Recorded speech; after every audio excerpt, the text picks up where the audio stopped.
Good morning, everybody. It's August 6th, 2026. Welcome back to the channel, and if this is your first time here, welcome to the party, because today is not a slow news day by any stretch of the imagination.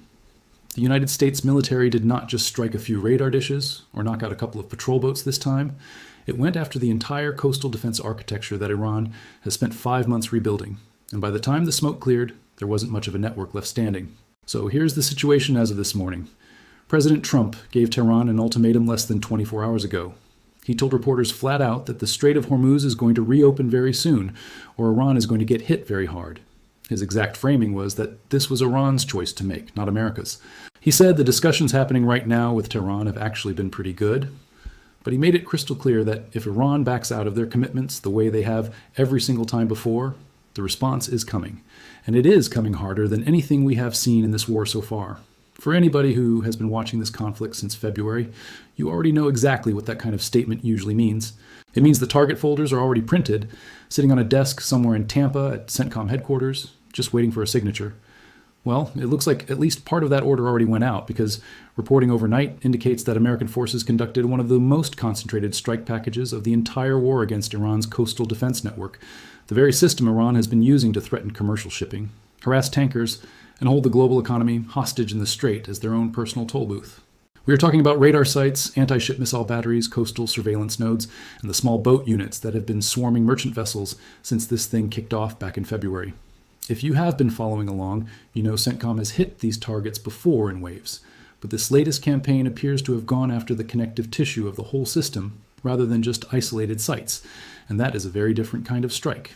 Let's talk about why that distinction actually matters. Because I don't think people fully appreciate what a coastal defense network even is. It is not one missile battery sitting on a beach somewhere looking menacing. It is a layered system, almost like a nervous system running along the entire coastline.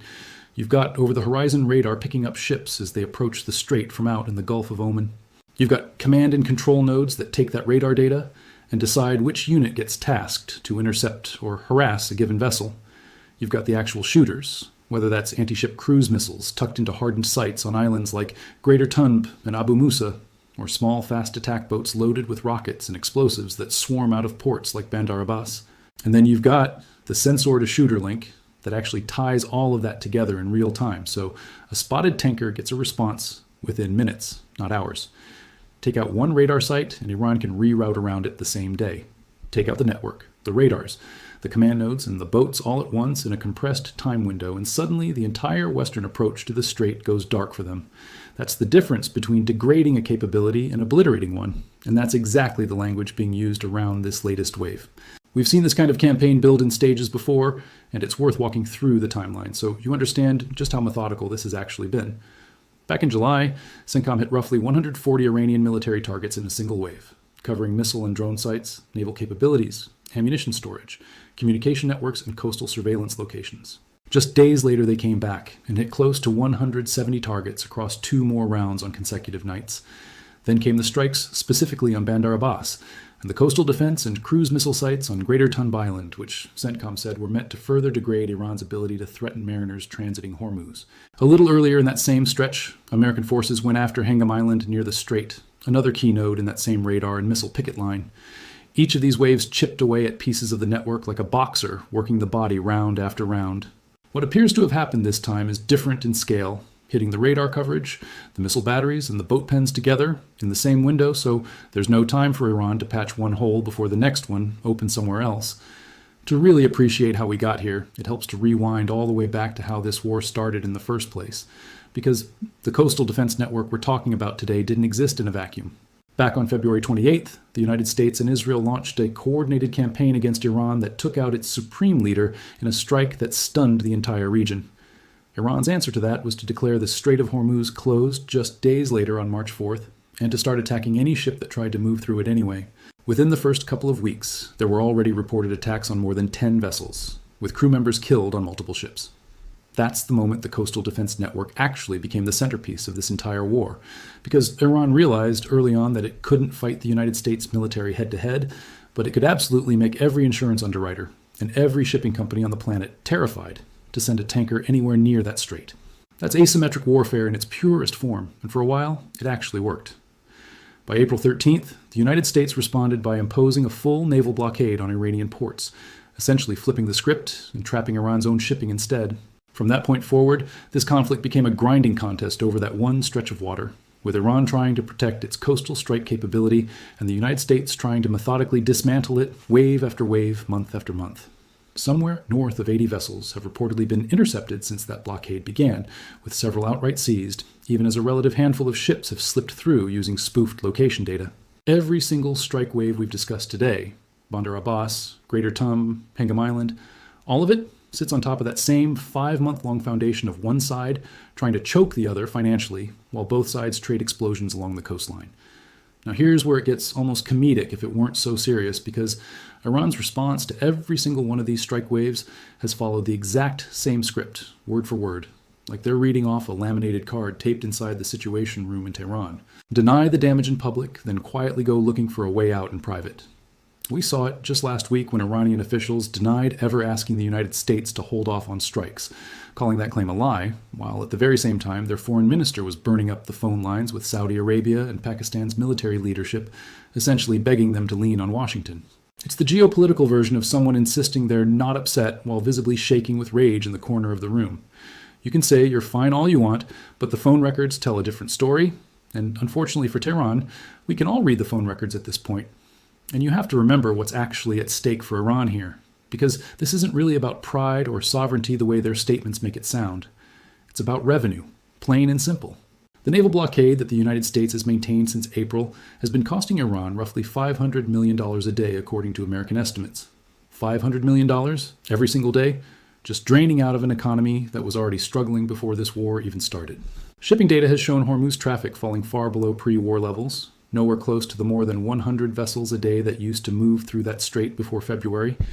And every time there's a brief pickup in traffic after some diplomatic signal, it falls right back down within days once the reality of the blockade reasserts itself. So when Tehran talks tough about closing other waterways or making the world pay at the pump, what they're really doing is trying to negotiate from a position of weakness while sounding like a position of strength. It's the guy who just got laid off telling everyone at the bar that he actually quit and that he's got way bigger opportunities lined up anyway. The Coastal Defense Network was Iran's one piece of leverage in all of this. It's the thing that let them harass tankers, seize the occasional cargo ship, lay mines under cover of darkness, and force insurance rates through the roof, all without having to fight the United States Navy in open water, which they know they would lose badly and quickly. Take that network apart, and Iran loses its only card that doesn't involve outright suicidal escalation.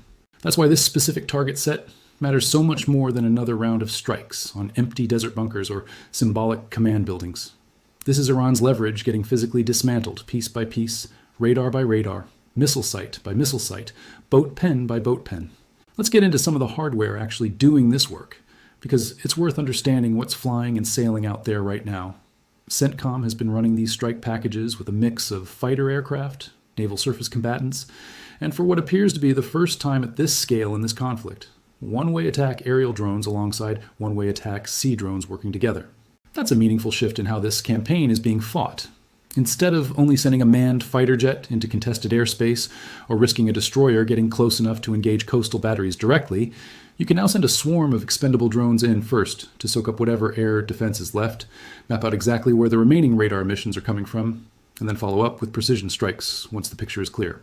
It's a cheaper, more attritable way to grind down a coastal defense network without putting American pilots at unnecessary risk over some of the most heavily defended stretches of coastline in the region. Think of it like sending in a scout who doesn't mind getting hit, just so the real shooters know exactly where to aim on the second pass. Once that picture is confirmed, follow-on strikes from fighter aircraft, carrying precision-guided munitions, can come in fast, hit the confirmed coordinates, and be back out over water before whatever's left of Iran's air defense even has a clean shot at them.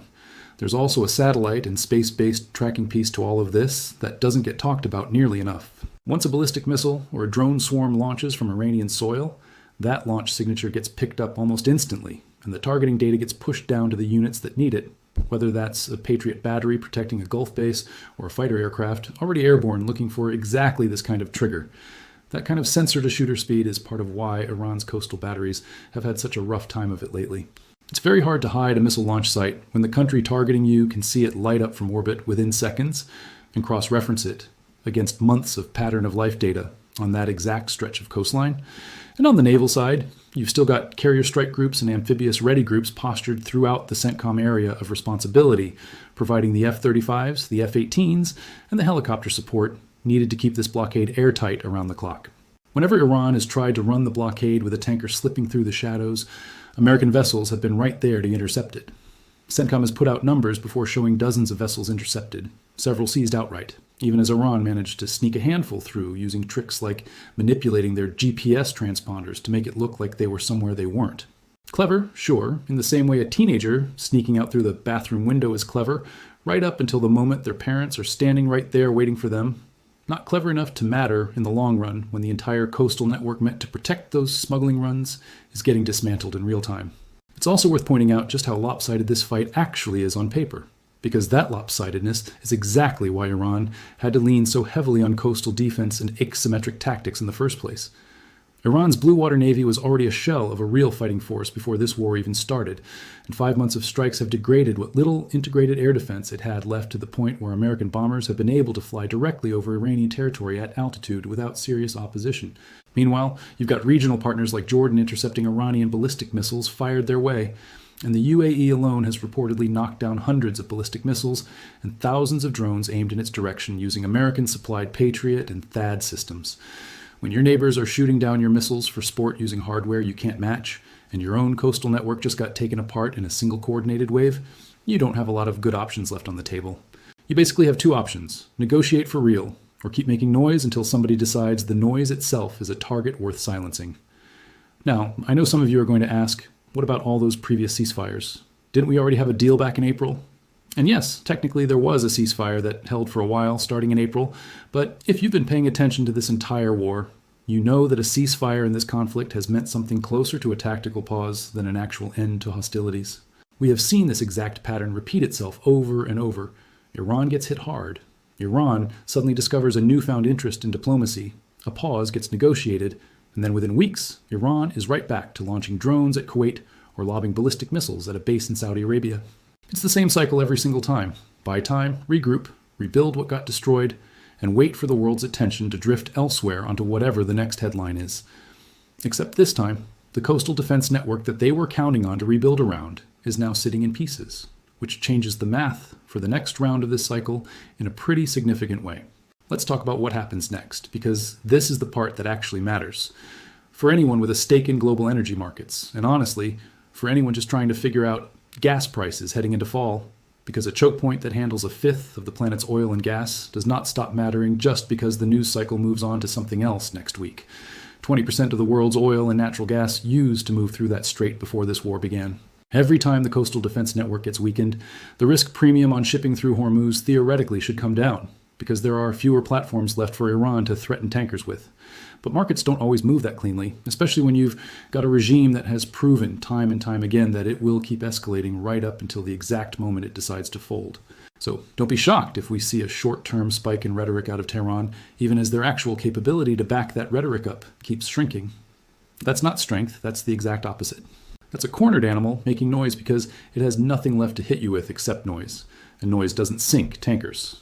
All right, before we move further into today's coverage, if you're finding this kind of breakdown useful, go ahead and hit that like button, drop a comment, letting me know what you think is going to happen next in the Strait, and if you haven't already, subscribe so you don't miss the next update.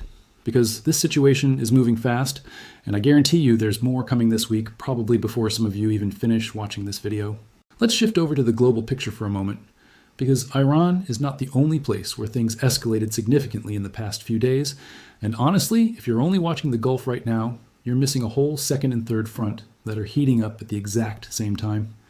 Over in Ukraine, Russia has ramped up long-range strikes on Kyiv in a way we haven't seen in months. Overnight into this morning, Russian ballistic missiles and drones hit the Ukrainian capital in what officials are calling one of the deadliest attacks on the city this year, with at least 17 people killed and dozens more injured.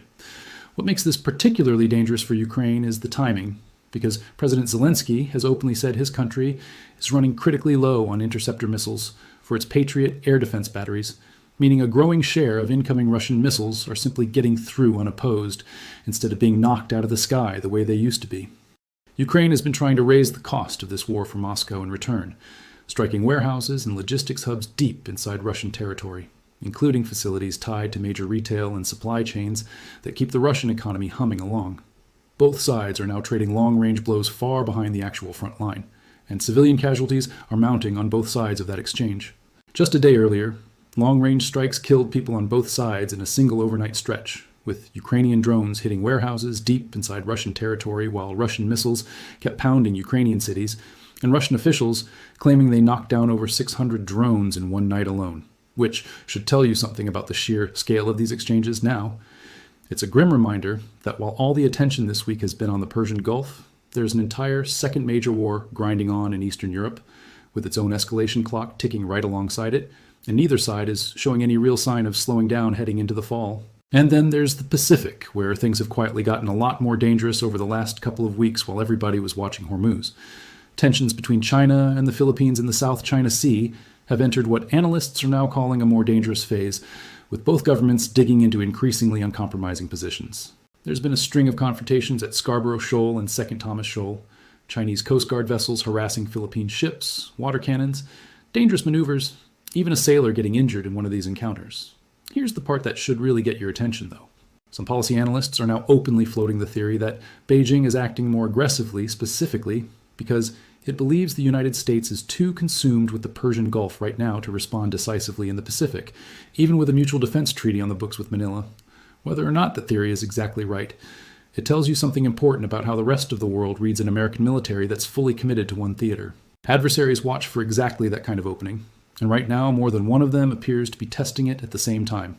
There have been 3 separate confrontations between Chinese and Philippine vessels in a single week over at Scarborough Shoal and Second Thomas Shoal, which prompted the Philippines, the United States, and Japan to run joint maritime drills together as a show of force in response.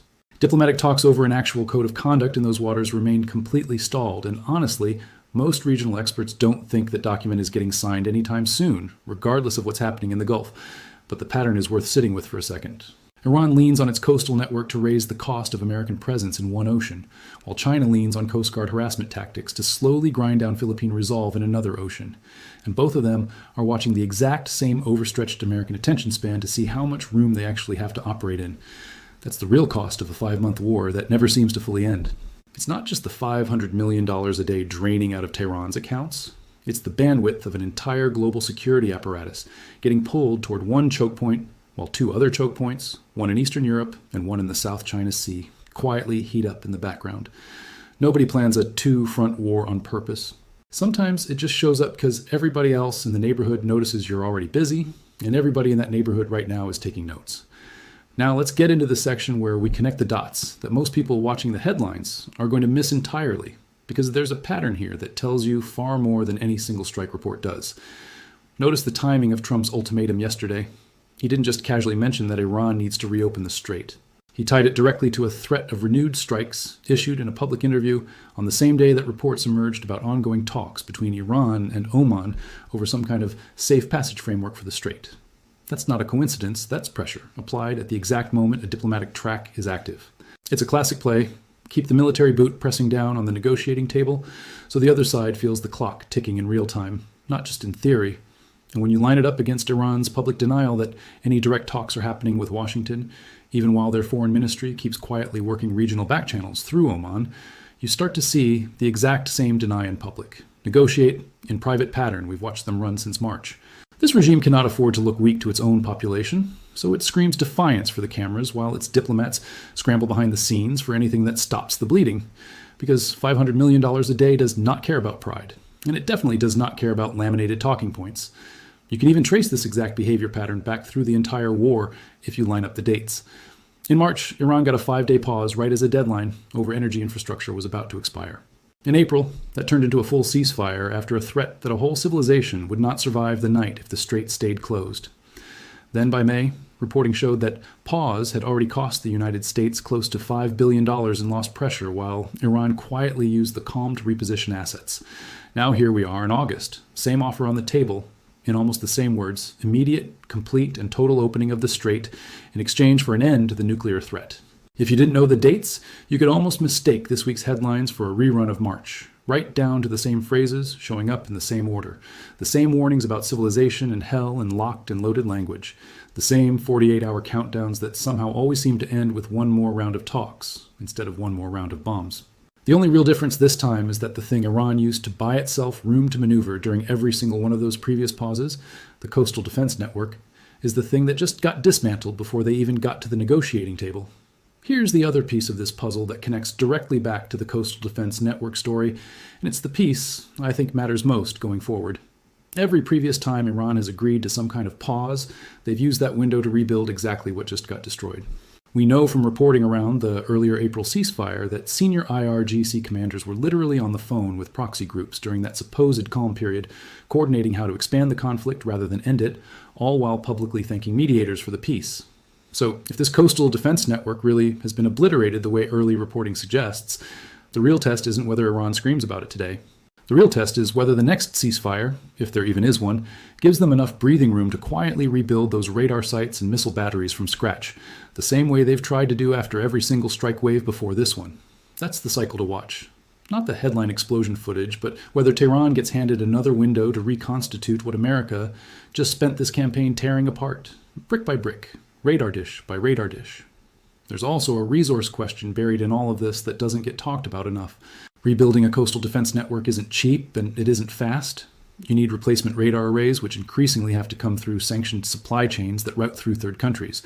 You need replacement anti-ship missiles, which take real production time, even for a country that's been running its defense industry at wartime pace. And you need trained crews to actually operate all of it, crews that have been getting thinned out with every strike wave over the past 5 months. Every dollar in every month spent rebuilding this network is $1 in a month not spent anywhere else in an economy that is already hemorrhaging $500 million a day, just from the blockade alone. That's the quiet, unglamorous math sitting underneath all the dramatic strike footage, and it's the math that actually determines how this ends.